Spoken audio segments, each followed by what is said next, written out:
Potassium అనేది మన శరీరంలో కణాలు, నరాలు మరియు కండరాల సక్రమ పనితీరుకు అవసరమైన ఒక ముఖ్యమైన ఖనిజం. ఇది కండరాలు సక్రమంగా పనిచేయడానికి సహాయపడుతుంది. హృదయ స్పందన రేటును సాధారణ పరిమితిలో ఉంచడంలో ఇది ప్రధాన పాత్ర పోషిస్తుంది. పొటాషియం అనేది శరీరంలో అత్యంత సమృద్ధిగా ఉండే ఖనిజాలలో ఒకటి మరియు అనేక శారీరక ప్రక్రియలలో ఇది కీలక పాత్ర పోషిస్తుందని వైద్య నిపుణులు డాక్టర్ బెంగి శ్రీనివాస్ తెలిపారు.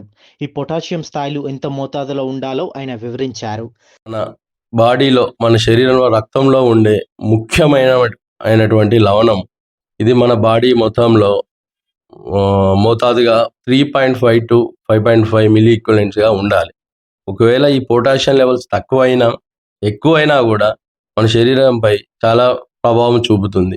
ఈ ఎక్కువ కావడం వల్ల మెయిన్గా మన కిడ్నీ ప్రభావం, లేకపోతే కిడ్నీలు చెడిపోవడం వలన ఎక్కువ అయ్యే అవకాశం ఉంటుంది. తక్కువ అవడం వల్ల మన శరీరంలో మెయిన్గా మన కండరాల యొక్క చలనం కానీ మన మెయిన్గా గుండెపై ఎక్కువ ప్రభావం చూపుతుంది. కావున పొటాషియం అనేది తగిన మోతాదులో మన శరీరంలో ఉంచుకోవాల్సిన బాధ్యత అనేది. శరీరంలోని రక్తంలో పొటాషియం స్థాయిలు 3.5 నుంచి 5.5 మిల్లీ ఈక్వెంట్ల స్థాయిలో ఉండాలి. ఇంతకన్నా తక్కువ ఉన్నా ఎక్కువ ఉన్నా పలు రకాల అనారోగ్య సమస్యలు వస్తాయి.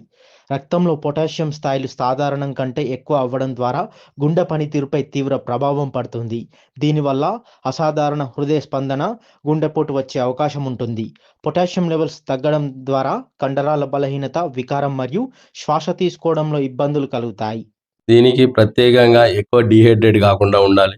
వామిటింగ్స్ కానీ మోషన్ కానీ అయినప్పుడు రీహైడ్రేటెడ్ కోసం ఎక్కువ వాటర్ శాతము, ఓఆర్ఎస్ కానీ, మరియు మెయిన్గా పొటాషియం ఎక్కువ ఉండే పదార్థాలలో మెయిన్గా కొబ్బరి నీరు ఒకటి, అరటి పండ్లు, ఇవి మెయిన్గా తీసుకోవడం వల్ల మన శరీరం యొక్క పొటాషియం నిల్వలు అనేవి తగిన మోతాదులో ఉంటున్నాయి.